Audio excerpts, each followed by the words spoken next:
Today in our 2018 Jeep Grand Cherokee, we're going to be taking a look at and showing you how to install the Roadmaster 4-Diode universal wiring kit for towed vehicles.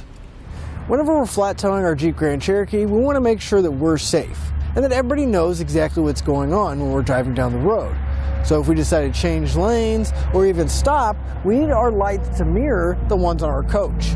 And that's exactly what our diodes are going to do. They're going to allow the signal from our motorhome to be transferred to the factory lights, so we're not going to have to worry about those magnetic lights, setting them up every time, because our diodes are going to be a one-time installation. As you can see, our diodes are not going to change the outward appearance of our Jeep at all. They're going to be completely hidden behind our taillights, and they're also going to actually help protect our Jeep's wiring. In case there is a problem to arise on the motorhome end, those diodes are going to prevent any kind of backfeeding and damage to the factory wiring. And our diode kit is going to come with a straight cord with a 7-way to a 6-way. That way we can plug in from our motorhome and into the front of our Jeep.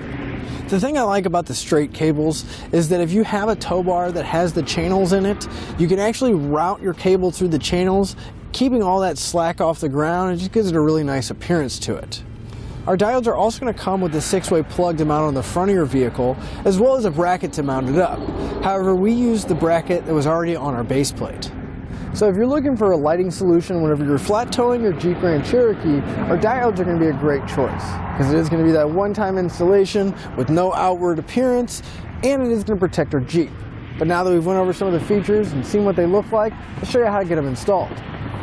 I want to start off by saying that we have our fascia removed because we just got done installing our base plate. And that would be a really good time to do your wiring and braking system if you're going to be installing one. So you're going to want to start out at the front wherever you're going to mount your electrical socket. Make sure you leave just a little bit of excess wire sticking out so later on we can wire up the plug that's going to go on the front. Then you want to run your wire all the way towards the back, towards the taillights. So I took my wire, and since I had my fascia off, it makes it a little bit easier to see, but I ran it towards the driver's side and went underneath the headlight into the engine compartment. I had my wire come up, and I left myself a little bit of a loop because later on I'm going to be using this wire to tie into my supplemental braking system.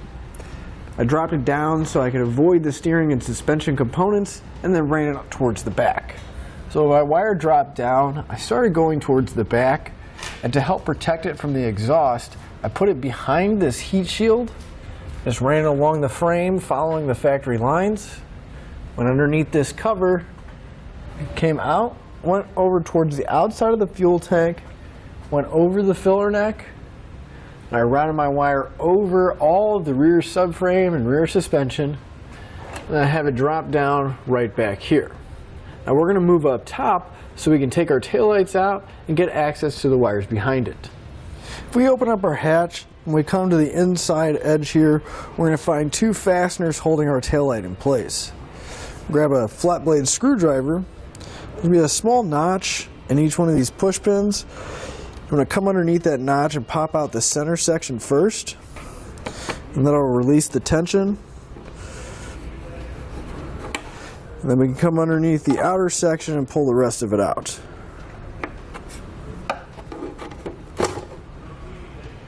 Once you have both push pins removed, you're going to want to grab your taillight and pull it straight back. Because if you go too much to the side, there are some pins that can break. And we'll come to our connectors here. There'll be a little red tab. We're going to pull it away from the connector, press down on the black tab, and we can disconnect the socket. We'll do that for this top one as well. Once you have them all removed, we'll set our taillight aside and we'll pull out the passenger side as well. With our taillight assemblies removed, I went ahead and turned on my headlights, and we're going to need to test each one of the wires on each one of these pigtails to find out which one is our taillight circuit. So I'll go through, I'm going to take my circuit tester, I'm going to check the pins inside to verify which one's getting power.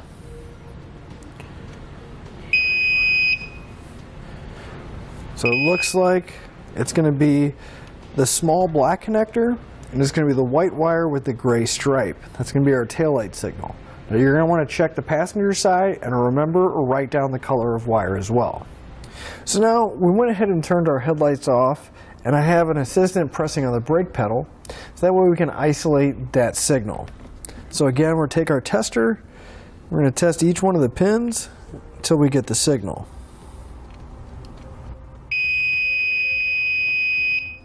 So if we find the large black plug,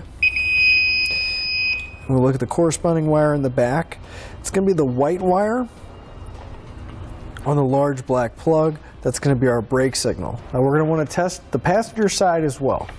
So now that we have all of our circuits figured out going to our taillights, we're going to separate each one of the wires in our 4-pole. So I'm going to take a pair of cutters, I'm going to go right in between each one of the wires, just make a small cut, and then we'll take the end of it and we'll just pull them apart until we have 4 separate wires. Now you're going to want to go and separate them as far back underneath the vehicle as you can. So we'll keep separating them until we have 4 separate wires. We're going to get our wires up to our taillight area so we can make our connections. I'm going to use a piece of airline tube to help get the wires up. I'm going to feed it down in between the body and the bumper here so I can meet up with the wires down below.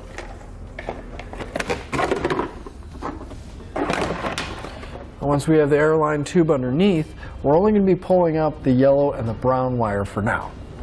So I'm going to take my brown and yellow wire, I'm going to take some electrical tape and connect it to my pull wire so I can pull it back up top. We'll go ahead and pull all the slack out. And whenever you pull your wires up, you want to make sure that all the slack's out of there. We don't have a wad underneath. We'll go ahead and pull our pull wire off. And we can start making our connections. I'm going to go ahead and put a zip tie on the factory wiring here. That way it has a good anchor point and my wire won't fall back down. So we're going to go ahead and start with our brake and turn signal wire, which if you remember is going to be the large black connector with the white wire on the left side. We'll connect our yellow wire to it. I'm going to pull that tape back some so we get access to the wires themselves, and we're going to cut this wire in half and strip back both ends.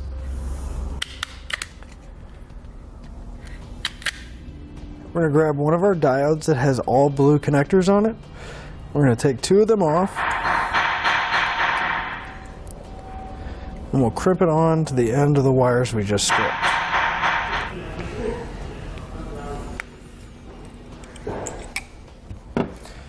And we can take our diode, and you'll notice that we're going to have 2 inputs and 1 output. The terminal that's closest to the plug itself is going to go to the output, and then we'll plug the other side into the input. And we'll take our yellow wire, we're going to estimate about how much we're going to need. We'll cut it off, and strip back the end of it, and then we'll crimp it into the other spade terminal on our diode.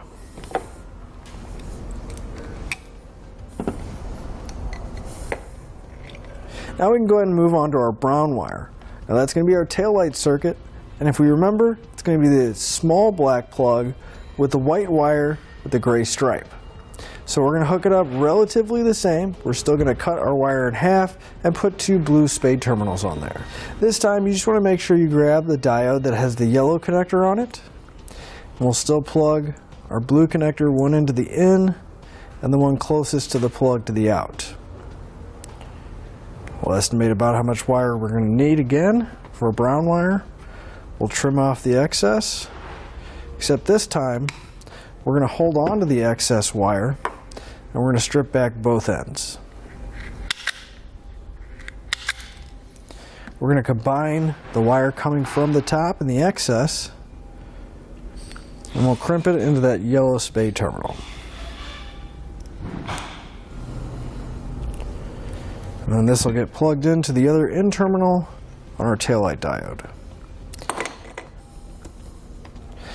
Now the reason why we use the yellow terminal and we use the excess is because we're actually going to send this excess wire back down, meet up with the green wire, and connect it over on the passenger side.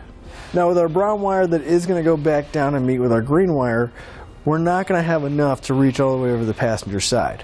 They do provide you with the butt connector in your kit, so I'll go ahead and take it and crimp it onto the end of my wire.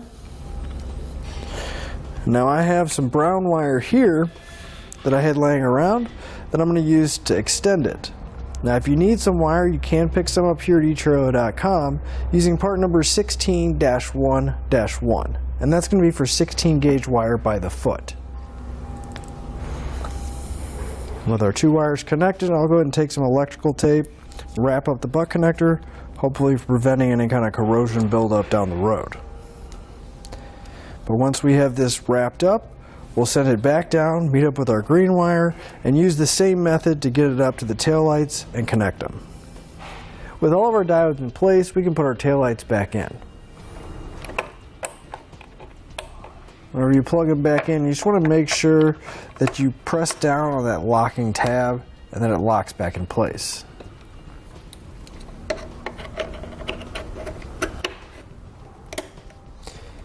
And if we look on the back of our diode, you'll notice that it's going to have this backing paper on it. I'm going to go ahead and pull the paper off. Let's expose some double-sided tape.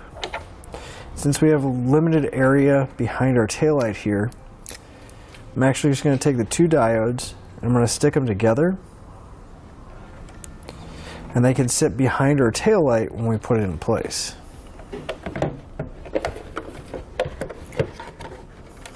Whenever we put the fasteners back in, you want to make sure you put the base in first, and we'll press in on the center to lock it down. And we'll repeat that for our other taillight as well.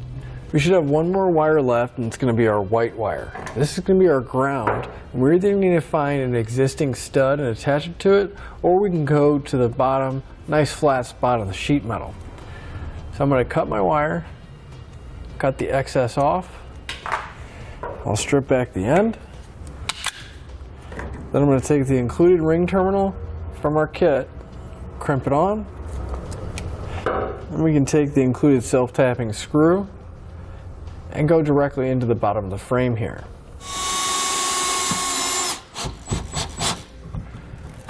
And when you tighten up that ring terminal, you want to make sure that it doesn't move, but you don't want to strip out the screw. Now would be a good time to tie up any loose wires underneath your Jeep. And if you're putting a supplemental braking system on, I would suggest doing that before you put your fascia back on. So that's what we're going to do. Now that we have our braking system and fascia back in place, we can wire up the plug that's going to go on the front of our Jeep. We're going to start out with these 4 wires. We're going to need to separate them so we can get each individual wire. And we'll pull them apart. You don't need a whole lot, just maybe a couple inches or so. And we're going to strip the end of each one of these wires. So we can grab the 6-way plug out of our kit. We're going to pull the dust cover off the back. We'll feed our wires through. Just push it towards the back for now so it's kind of out of the way. And then if we come to the back of our plug, each one of these terminals is going to be labeled. If we look at the top, it'll have a TM for trailer marker. Next to that, it'll be GD for ground, LT for left turn, RT for right turn. This top corner one will have an S, that's going to be for an electric brakes. And then the middle one will be A, that's going to be our power source. So we're going to go through and we're going to connect all the corresponding wires to each one of these terminals. Now whenever you're done, this is what your plug should look like. Starting at the top and going counterclockwise, you'll have your brown wire, then your white wire, then your yellow, then your green. We'll pull the boot down, but before I connect it back, I'm going to put a little bit of dielectric grease inside of here. Just kind of fill up this entire cavity. Hopefully that'll prevent any kind of corrosion from building up and prevent moisture from getting inside, damaging the connection. Let's fill it up. Then we can come back. We can wrap the entire back section here with some electrical tape, helping keep that boot in place and help seal everything up as well. In your kit, it is going to come with a bracket to mount your 6-way plug. However, we already have a spot that's on our base plate here, so we're not going to be using the bracket that comes with the kit. But I'm going to take a self-tapping screw. I'm going to screw my plug directly into that post that's on my base plate.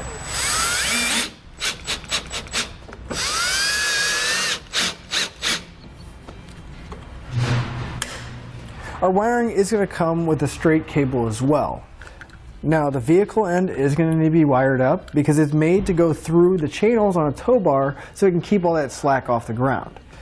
But we'll go ahead and show you how to wire it up now so we can make sure that our system is working properly. If we grab the plug here, we're going to want to loosen this large screw that's towards the two grab handles here. We don't need to take it out completely, we just want to loosen it up to where it's nice and loose. If you look inside, there's a little gate there. That's what's going to hold on to our wire once we get everything done. Just want to loosen it up so that it's out of the way. Then if we move forward, we'll have a very small screw towards the plug end. Go ahead and remove this. You want to be very careful because that is a very small screw and it's very easy to lose. But then we'll take our plug, we'll pull it out. We want to pass all of our bare wires through the metal section of our plug. We're going to push it through more than we need, and we can start wiring up all the terminals on the back here. Now these are going to be labeled as well. You just want to keep in mind that the S is going to be the blue wire, the T is going to be the brown wire, G is going to be your white wire, L your yellow wire, and R is going to be your green wire. Now the center pin should be your black wire. Once you have all your wires in place, we'll slide the plug back over. I'm going to make sure that that hole lines up so we can get that really small set screw back in place. Once we get that set screw in place, we can come back to that large screw. We're going to tighten this down until it's nice and snug. You don't need to over tighten it because again that gate's just kind of holding on to our cable to make sure it doesn't pull those connections out. With the cord assembled and everything else in place, we'll plug it in and hook up our tester and make sure that all the circuits are working properly. So if I turn on my lights on my tester to simulate my motorhome, you can see that the running light circuit is working, as well as the left turn signal, our brake lights, and our right turn signal. All we have left to do now is hook up to our motorhome and hit the road. That'll finish up your look at the Roadmaster 4-Diode Universal Wiring Kit for towed vehicles on our 2018 Jeep Grand Cherokee.